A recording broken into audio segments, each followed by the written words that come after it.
Halo semuanya, selamat datang di video pembelajaran hari ini.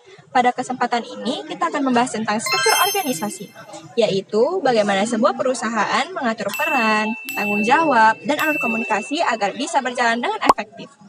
Setiap bisnis, baik kecil maupun besar, membutuhkan struktur yang jelas. Tanpa struktur, pekerjaan bisa tumpang tindih, keputusan tidak terkoordinasi, dan komunikasi menjadi kacau.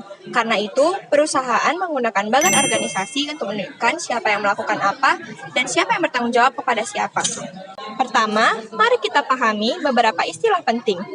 Level hierarki adalah jumlah tingkatan jabatan dalam sebuah perusahaan dari posisi tertinggi seperti CEO hingga staf senior. Kemudian, ada rantai komando, yaitu jalur formal penyampaian keputusan dari atasan ke bawahan. Selanjutnya, span of control, atau rentang kendali menjelaskan berapa banyak bawahan yang diawasi langsung oleh seorang manajer. Kita juga mengenal manajer lini yang memiliki wewenang membuat keputusan dan bertanggung jawab atas hasilnya, serta manajer staf yang berperan mendukung komunikasi keputusan tetapi tidak memikul tanggung jawab akhir. Dalam pengambilan keputusan perusahaan bisa bersifat desentralisasi atau terdesentralisasi. Organisasi yang tersentralisasi memiliki banyak level hierarki, tentang kendali yang sempit, dan keputusan dibuat oleh kelompok kecil di tingkat senior. Sebaliknya, organisasi desentralisasi memberi kewenangan lebih besar kepada manajer tingkat menengah dengan struktur yang lebih datar dan fleksibel.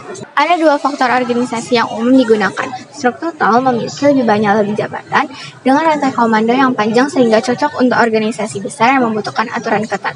Sementara itu, struktur flat memiliki sedikit level jabatan dengan rantai komando yang pendek dan tentang kendali yang lebih luas, sehingga lebih modern dan mendorong kerjasama yang lebih demokratis. Perusahaan juga bisa mengatur struktur berdasarkan hierarki, fungsi seperti pemasaran, keuangan, atau produksi, berdasarkan produk yang dihasilkan, atau berdasarkan wilayah jika perusahaan beroperasi di banyak daerah.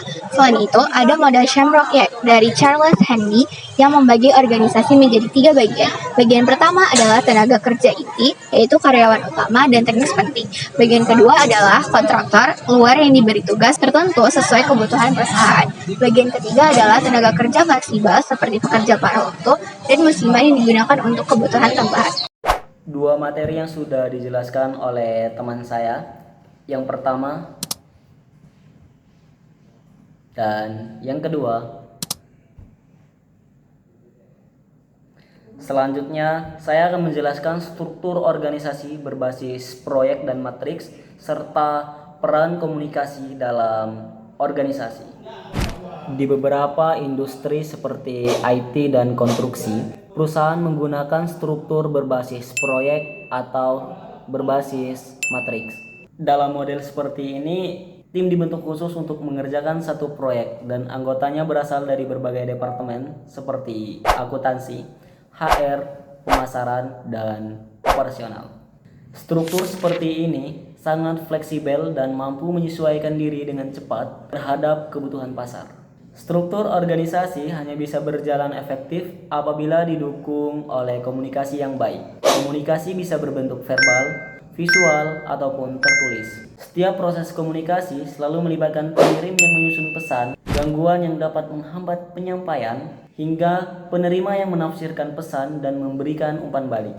Kesimpulannya, struktur organisasi memiliki pengaruh besar terhadap keberhasilan sebuah bisnis. Dengan struktur yang tepat, perusahaan dapat bekerja lebih efisien, mengambil keputusan lebih cepat, dan berkomunikasi dengan lebih baik. Terima kasih sudah menyimak video pembelajaran hari ini. Sampai jumpa di video selanjutnya.